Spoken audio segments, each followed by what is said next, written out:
नमस्कार. साई रमाची भेट अक्षय जवळ घडवून देतो. तेव्हा मात्र अक्षय रमाकडे बघतच बसतो. तो रमाला म्हणतो, रमा तू तू इथे काय करतेस? तेव्हा लगेच रमा बोलते, तुम्ही इथे काय करताय? तेव्हा लगेच अक्षय बोलतो, तुझं तोंड सुद्धा पाहायची इच्छा नाही. तू माझ्या समोर का आलीस? तेव्हा साई बोलतो, अक्षय 1 मिनिट, तू जरा शांत हो. रमावरती तू उगाच चिडू नकोस अक्षय. अक्षय, रमाने काहीच केलेलं नाही, तू रमाबद्दल गैरसमज करून घेतलायस. अक्षय प्लीज स्वतःला शांत कर.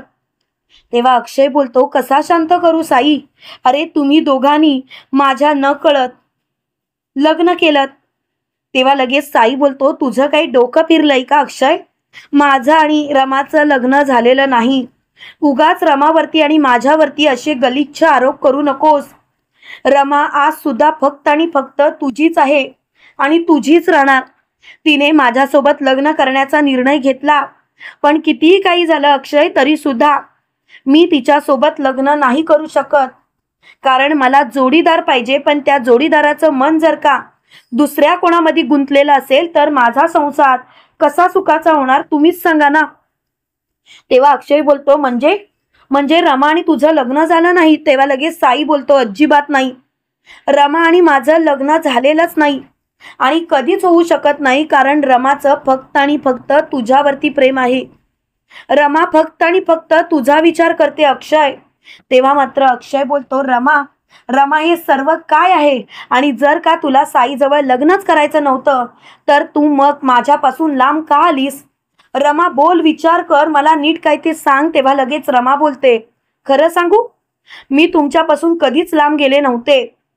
उलट मला तुमच्यापासून लांब करण्यात आलं होतं त्या इरावतीने. तेव्हा साई सगळं काही अक्षयला सांगतो. सगळं काही अक्षयला सांगितल्यानंतर अक्षयला तर खूप मोठा धक्का बसतो. अक्षय म्हणतो, त्या इरावतीला तर मी सोडणारच नाही. तेवढ्यात मात्र सीमाचा फोन अक्षयच्या मोबाईलवरती आलेला असतो. त्यावेळेला लगेच सीमा अक्षयला बोलते, अक्षय अक्षय अरे तू कुठे गेलास? मला नाही सांगितलंस. तेव्हा लगेच अक्षय बोलतो, आई आई शांत हो. तू काय एवढी हायपर होतेस? अगं मी पाचगणीला आलोय.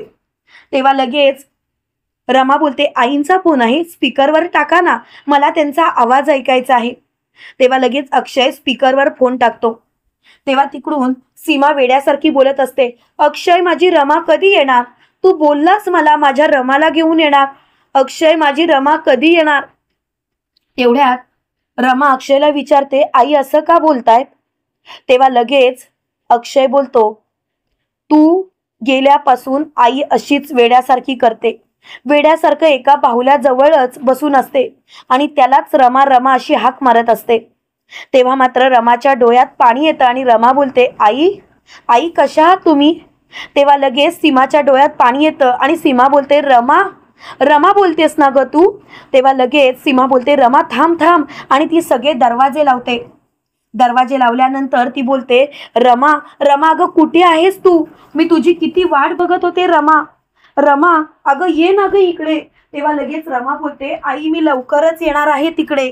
तेव्हा लगेच अक्षय बोलतो, आई आई तुझी रमा मिळालीये, आता मी तुझ्या रमाला घेऊनच तिकडे येतो. तेव्हा लगेच सीमा बोलते, अक्षय अरे नको आणूस तू रमाला इथे. अरे इथे ती कैदासीन बसलीये ना, ती कैदासीन आपल्या रमाला संपून टाकेल, तिचा जीव घेईल. तेव्हा मात्र अक्षय बोलतो, आई आई तू काळजी करू नकोस, मी आहे ना, काही काळजी करायची गरज नाही आई, सगळं काही व्यवस्थितच होईल, तू अजिबात काळजी करू नको. तेवढ्यात मात्र रमा बोलते, आई तुम्ही नका काळजी करू, आता हे आणि मी एकत्र आहोत. आता त्या इरावतीचा खेळ समाप्त झालाय. नाही ना त्या इरावतीला तिची लायकी दाखवली तर नावाची रमा नाही मी. आई तुम्ही स्वतःला शांत करा, तुम्ही कशाला एवढा त्रास करून घेताय? तुमची रमा तुमच्या जवळ येते आई, आणि तीही उद्याच.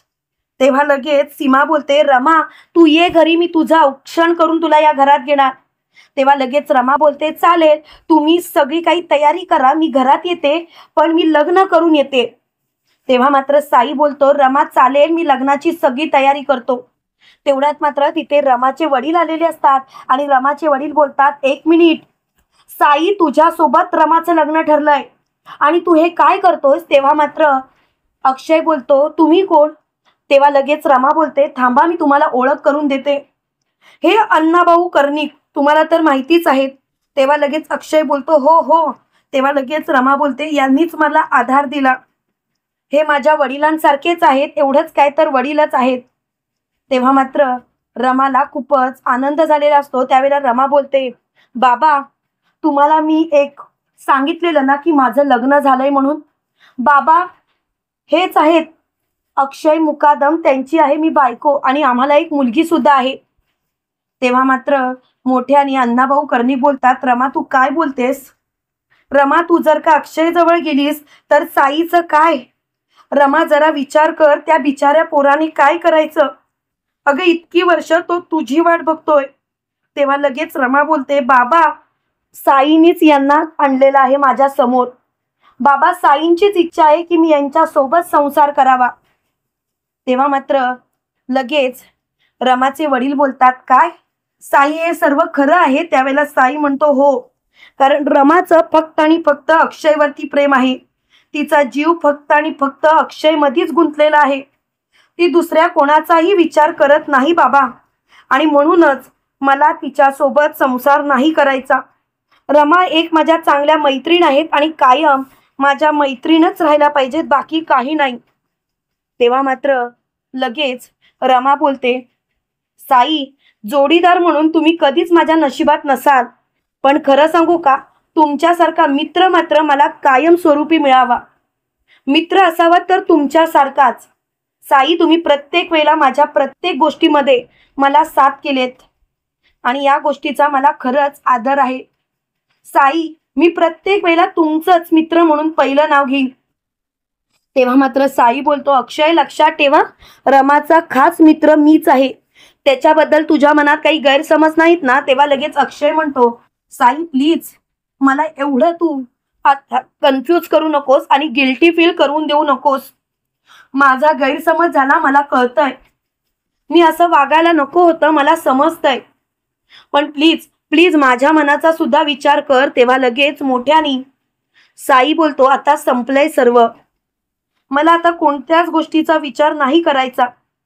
एक गोष्ट मात्र मला कळून चुकली, ती म्हणजे कितीही काही झालं तरी सुद्धा तुम्ही फक्त आणि फक्त माझ्या मनाचा विचार करा आणि मला याच गोष्टीचा आनंद आहे. तेवढ्यात मात्र रमा बोलते अक्षय चला आता कायमचा चॅप्टर इरावतीचा क्लोज करायला सज्ज होऊया. तेव्हा अक्षय बोलतो मी तर तयारच आहे, पण तू आहेस ना? तेव्हा लगेच रमा बोलते हो मी तयार आहे आणि मी तर आता त्या इरावतीचा चॅप्टर कायमचा क्लोज करणारच.